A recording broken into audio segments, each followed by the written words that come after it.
Imagine standing on a beach, sand sticky beneath your boots, salt stinging your eyes, the smoke of burning buildings filling the air. Explosions shake the ground, bullets whistle past your head, and every direction seems to hold death. You are a soldier, young, tired, scared, and your country is collapsing. Around you, comrades fall, retreating soldiers clog the streets, and the enemy is closing in.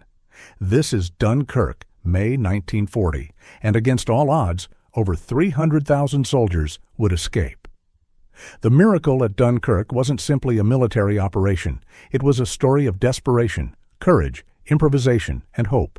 It was ordinary people doing extraordinary things under fire. It was chaos controlled, fear transformed into survival. By May 1940, the German army had unleashed a new form of warfare that would shock the world. The Blitzkrieg, lightning war, moved with terrifying speed. Tanks surged through the Ardennes, an area the Allies considered impassable. Roads were quickly congested with retreating French units, civilians fleeing for their lives, and columns of German panzers. The Luftwaffe dominated the skies. Stuka dive bombers screamed overhead, targeting troops and supply lines with surgical precision. Each explosion, each scream, pushed the Allies further back. Communications were in chaos. Orders were impossible to relay. Units became isolated. British and French soldiers retreated north, hoping to reach the coast. Many were exhausted, starving, and demoralized. Diaries from the time describe men marching for hours under relentless bombardment, the smell of burning towns in their nostrils, and the constant fear of capture or death.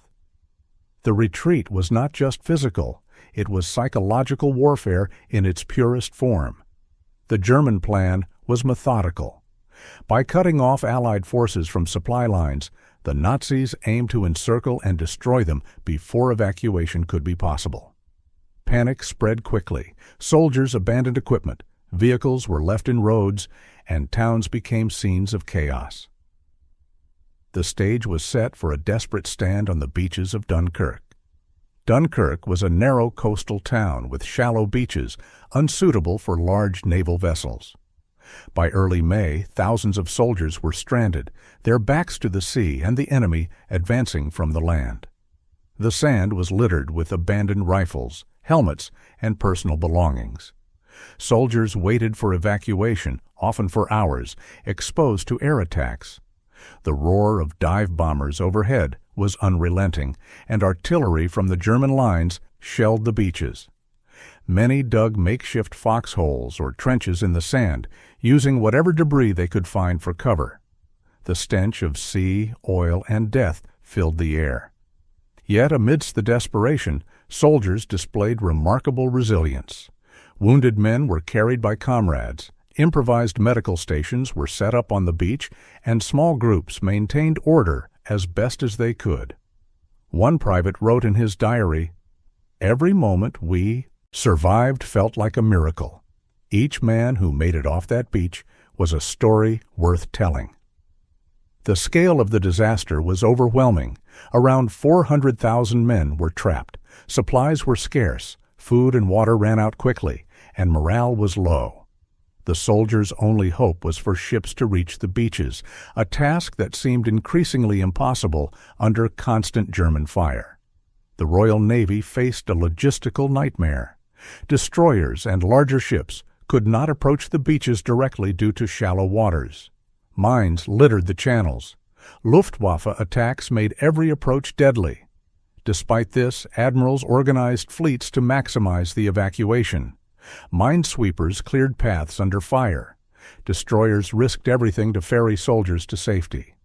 Even with their efforts, it became clear that traditional naval operations alone could not rescue everyone. The evacuation required innovation, improvisation, and the courage of civilians. It was ordinary citizens who ultimately tipped the scales. Hundreds of small boats, fishing vessels, yachts, pleasure craft, and ferries answered the call. Men, women, and even teenagers navigated minefields, dodged strafing aircraft, and ferried soldiers from the beach to larger ships offshore. One fisherman described rowing through darkness, bullets ricocheting around him, soldiers clinging to his boat, and explosions lighting up the water. Yet he never stopped. He could not. Each life saved was a triumph over despair. Stories of heroism abound. A retired schoolteacher in a small yacht rescued dozens of men in a single night. Teenagers helped row barges through the surf. Families risked everything to ferry soldiers to safety. These little ships became symbols of courage, ingenuity, and humanity. German aircraft, relentless in their assault, made every evacuation attempt perilous. Dive bombers targeted ships and soldiers alike. The roar of engines, the whistle of bombs, and the rattle of machine guns became a constant soundtrack of terror. British pilots in Hurricanes and Spitfires fought valiantly, often outnumbered, to protect the evacuation fleet. Each aerial dogfight bought crucial minutes for soldiers on the beach. Diaries recount soldiers diving into the water to escape strafing runs, their hearts racing, their survival dependent on a few brave pilots above. The port facilities of Dunkirk were systematically destroyed. Roads became impassable. Ships attempting to dock faced continuous attacks. Men waded through waist-deep water, sometimes carrying wounded comrades, dodging bombs and bullets. Heroic improvisation defined survival. Soldiers formed human chains to move the wounded. Others crafted makeshift rafts from crates and debris.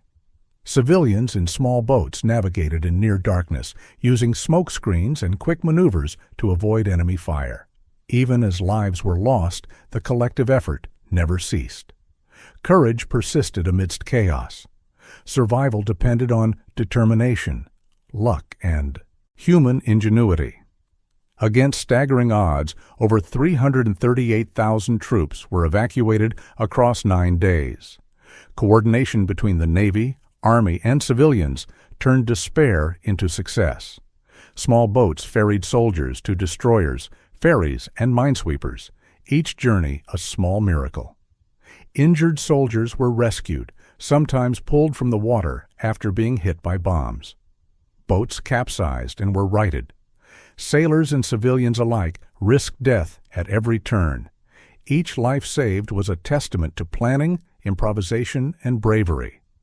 The civilians' role was unparalleled. From retired fishermen to yacht owners, ordinary people became heroes. Many faced rough seas, machine gun fire, and mines, yet persisted. Diaries and letters reveal fear, courage, and determination. One young man rowing a fishing boat recalled, "The water was red with oil and blood. Every row felt like a lifetime, yet we could not stop. Each man we brought aboard was another chance at life." These little ships remain the enduring symbol of Dunkirk. Courage from ordinary people, extraordinary in scope and impact. Though the evacuation was a moral and strategic victory, it came at a cost. Equipment was abandoned. France was still falling. Thousands of men left behind were captured or killed.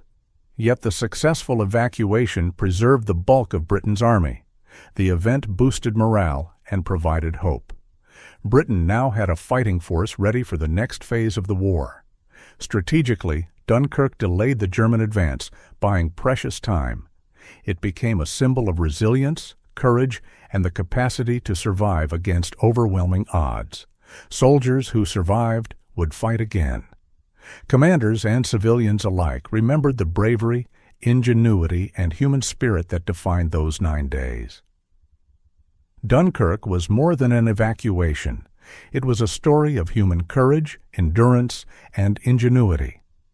From soldiers stranded on the beach to civilians braving death on small boats, the miracle at Dunkirk showed that even in the darkest hours of war, hope could endure. From near annihilation, over 338,000 soldiers walked away alive, a testament to planning, courage, and the human will to survive. Dunkirk remains a reminder that in the face of hopelessness, even ordinary people can achieve extraordinary feats. And perhaps in that miracle lies the lesson of Dunkirk, that courage, ingenuity, and hope can prevail even when all seems lost.